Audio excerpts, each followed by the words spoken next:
கர்த்தருடைய பரிசுத்த நாமத்துக்கு ஸ்தோத்திரம். உங்கள் யாவரையும் ஆண்டவராக இயேசு கிறிஸ்துவின் இனிதான வல்லமையான பெரிதான நாமத்தினாலே நாங்கள் வாழ்த்துகிறோம். கர்த்தர் உங்கள் ஒவ்வொருவரையும் ஆசீர்வதித்து காப்பாராக.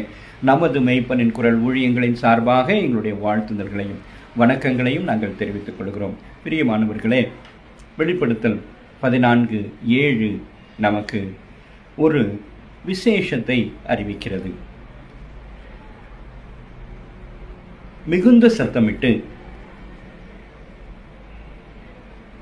தேவனுக்கு பயந்து அவரை மகிமைப்படுத்துங்கள், அவர் நியாய தீர்ப்பு கொடுக்கும் வேளை வந்தது, வானத்தையும் பூமியையும் சமுத்திரத்தையும் நீர் ஊற்றுக்களையும் உண்டாக்கினவரை தொழுது கொள்ளுங்கள் என்று சொன்னான் என்ற ஒரு நித்திய சுவிசேஷத்தை பரிசுத்த வேதாகமம் நமக்கு அறிவிக்கிறது.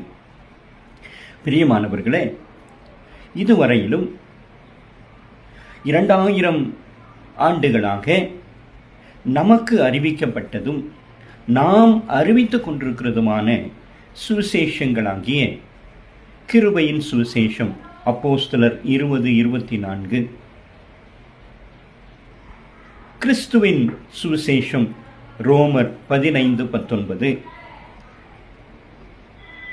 ரட்சிப்பின் சுவிசேஷம் எபேசியர் 1:13. இந்த சுவிசேஷத்தை தான் நாம் அறிந்தும் அறிவித்தும் இருக்கிறோம். அதாவது இந்த சுவிசேஷம் எல்லாம் நமக்கு என்ன சொல்லுகிறது என்றால், ஆண்டவராக இயேசு கிறிஸ்து இந்த பூமியில பிறந்து வளர்ந்து வாழ்ந்து உபதேசித்து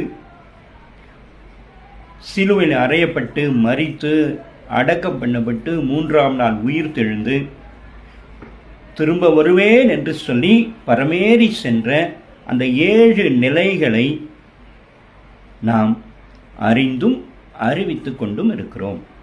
ஆனால் நாம் இதுவரை அறிவிக்காத ஒரு சுவிசேஷம் இருக்கிறது. அதுதான் நித்திய சுவிசேஷம். பிரியமானவர்களே, நாம் நம்முடைய பிள்ளைகளை kinder garden, primary, secondary, higher education, technical, professional மற்றும் மாஸ்டர் என்று சொல்லி அவர்களுக்கு கல்விகளை கொடுத்து அவர்களை நாம் நிலைநிறுத்தி நாம் அவர்களுக்கு வாழ்வளிக்கிற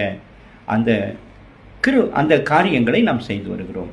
ஆனால் ஏன் நாம் கிறிஸ்துவின் ஆண்டவருடைய நற்செய்தியை மாத்திரம்